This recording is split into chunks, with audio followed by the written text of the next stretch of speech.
যাদেরকে আমরা বসালাম বাংলাদেশের মানুষের কাজ করার জন্য, আমাদের অনুমতি ছাড়া তারা কেন পদত্যাগ করলো? তারা এখন নির্বাচন করবে, এখনো তারা কোন রকম কোন পদক্ষেপ নেয়নি। যেখানে তাদেরকে বহিষ্কার করা হলো, তাহলে কি অনৈতিক ভাবে তাদেরকে বহিষ্কার করা হয়েছে এটা আমরা বলবো, নাকি দুর্নীতি দমন কমিশন শুধু গুটি কয়েক মানুষের জন্য, হতদরিদ্রদের জন্য? আমি মনে করি আইন সবার জন্য সমান, সেটা হোক উপদেষ্টা, প্রধান উপদেষ্টা বা যেই হোক। কি আর বলবো, আমাদের প্রধান উপদেষ্টা, আমরা শুনেছি ওনার নাকি গ্রামীণ ব্যাংকের 6 কোটি টাকার ঋণ মওকুফ করে দেওয়া হয়েছে। সেই বিষয়ে আমরা যদিও কথা তুলিনি এতদিন, কিন্তু এখন দেখছি যাদেরকে আমরা রেফারি বানিয়েছিলাম তারা এখন খেলোয়াড় হয়ে যাচ্ছে। নিরপেক্ষ লোক হিসাবে আমরা ছাত্র উপদেষ্টাদের সেখানে বসিয়েছিলাম আমরা, কিন্তু পদত্যাগ করছে নিজেদের স্বার্থের কারণে। এটা কি হয়? আপনারা বলেন, যাদেরকে আমরা বসালাম বাংলাদেশের মানুষের কাজ করার জন্য, আমাদের অনুমতি ছাড়া তারা কেন পদত্যাগ করলো?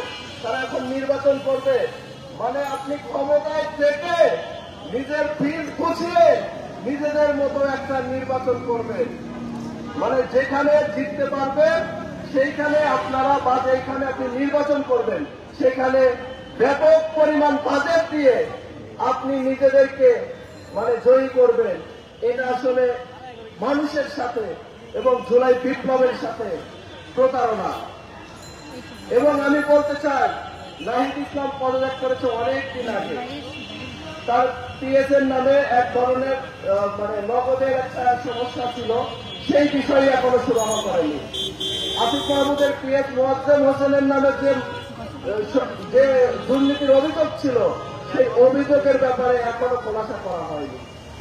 আপনি যখন পদত্যাগ করেছেন, পদত্যাগ করার আগে অবশ্যই আপনাকে এইসব অভিযোগে সাংবাদিক সম্মেলন করে বা যে কোনো ভাবে এইসব অভিযোগের বিষয়ে কিছু বলা উচিত ছিল। আপনি কিচ্ছু বলেননি। মানে আপনি ক্ষমতা পেয়েছেন, নিজের মতো ভোগ বিলাস করেছেন, এখন এটা শেষ হয়ে গেছে, এখন নতুন ক্ষমতার জন্য আপনি ঘুরছেন। এটা তো হতে পারে না। রেফারি বানালে আপনি খেলোয়াড় কেন হতে যাচ্ছেন? আপনি রেফারি হিসাবে থাকেন। মানে আমি চাইলে একজন রেফারিকে আবার মাঠে নামিয়ে দিচ্ছি, এটা আসলে কোনোভাবেই বাংলাদেশে যায় না। অবশ্যই বাংলাদেশের নির্বাচন কমিশন এবং বাংলাদেশের অন্তর্বর্তীকালীন সরকারের এই বিষয়ে কর্ণপাত করা উচিত যে তারা কেন নির্বাচন করবে, তারা কি নির্বাচন করার কোন যোগ্যতা আছে কিনা।